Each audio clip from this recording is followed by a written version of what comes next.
सोनू का प्रश्न है कि गॉड कॉन्शियसनेस की तरफ कैसे जा सकते हैं। जी जरूर।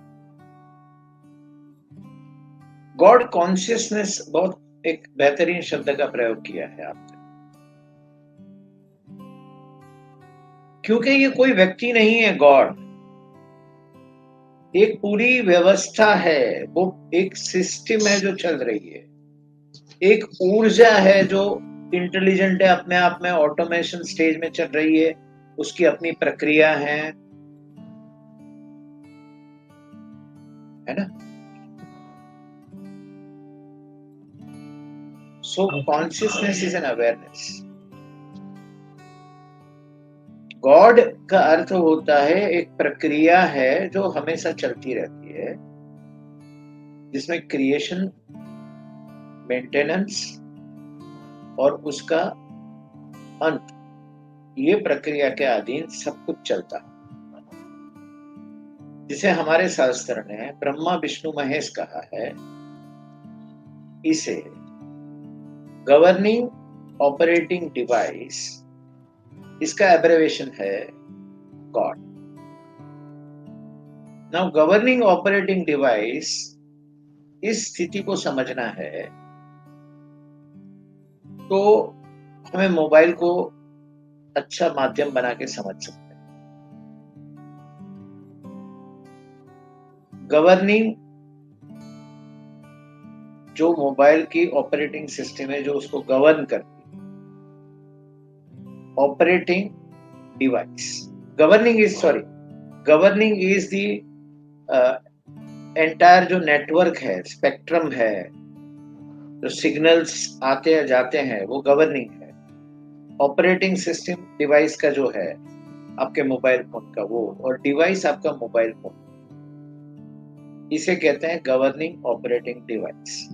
अभी इसी एग्जांपल को, डिवाइस को रिप्लेस कर दो ह्यूमन से या फिर किसी भी प्राणी से, किसी भी जीव से या किसी भी पदार्थ से, वो हो गया डिवाइस। उसकी अपनी एक व्यवस्था है, जैसे मनुष्य की अपनी एक व्यवस्था है, ऑपरेटिंग सिस्टम है। जैसे मनुष्य अगर ये 6 चीज करता है तो ये मनुष्य है, हम कह सकते हैं। अपराइट पोजीशन में चलना, अंगूठे का इस्तेमाल करना, ऐसी 6 चीजें हैं, वो डिफाइन करता है ये मनुष्य है। ऐसे हर व्यक्ति की, हर पदार्थ की अपनी ऑपरेटिंग सिस्टम है। इसे गवर्न कौन करता है? तो ये गवर्न करता है परमात्मा, एक शक्ति है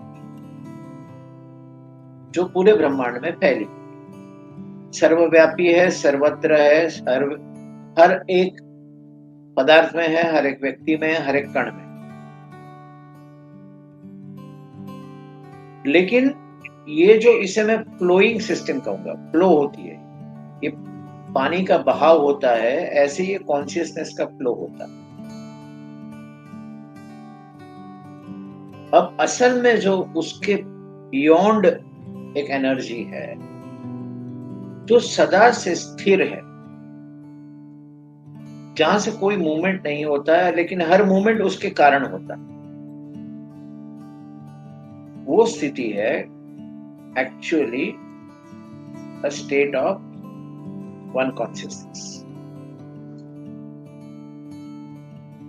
हम गॉड कॉन्शियसनेस को तो आराम से अचीव कर सकते हैं, लेकिन ऐसे बहुत कम महापुरुष है तो इस स्थिति तक पहुंच पाते।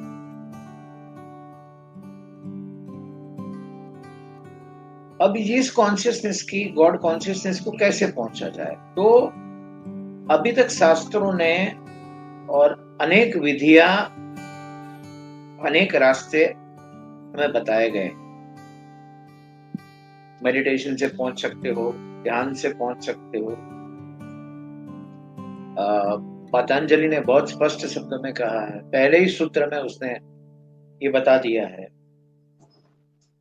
लेकिन पतंजलि को आज की परिस्थिति में ऐसी सिचुएशन आ गई है कि हम योग को ये मान लेते हैं कि पतंजलि ने कहा, उसके पहले ही सूत्र में अगर आप पतंजलि के योग सूत्र को खोलेंगे, पहले योग का अर्थ भी हमने गलत कर लिया है कि योग माने फिजिकल एक्टिविटी। जी नहीं, योग का सीधा अर्थ है कि आपका और परमात्मा का मिलन इस योग।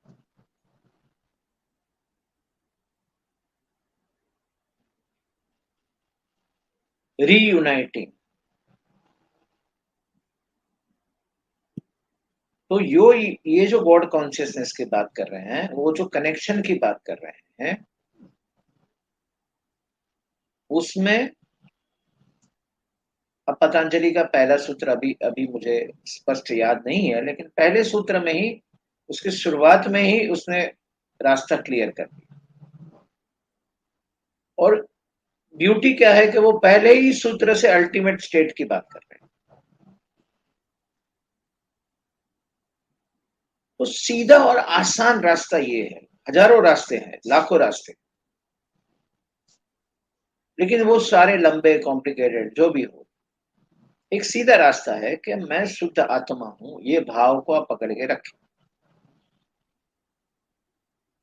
मैं जो भी करता हूं, मैं नहीं करता हूं, मेरे माध्यम से कोई और करता है, मेरे अंदर कोई शक्ति है जो मेरे से सब कुछ करवाती है। इस भाव को अगर आप बढ़ाते रहेंगे तो अपने आप आपकी गॉड कॉन्शियसनेस बढ़ती जाएगी।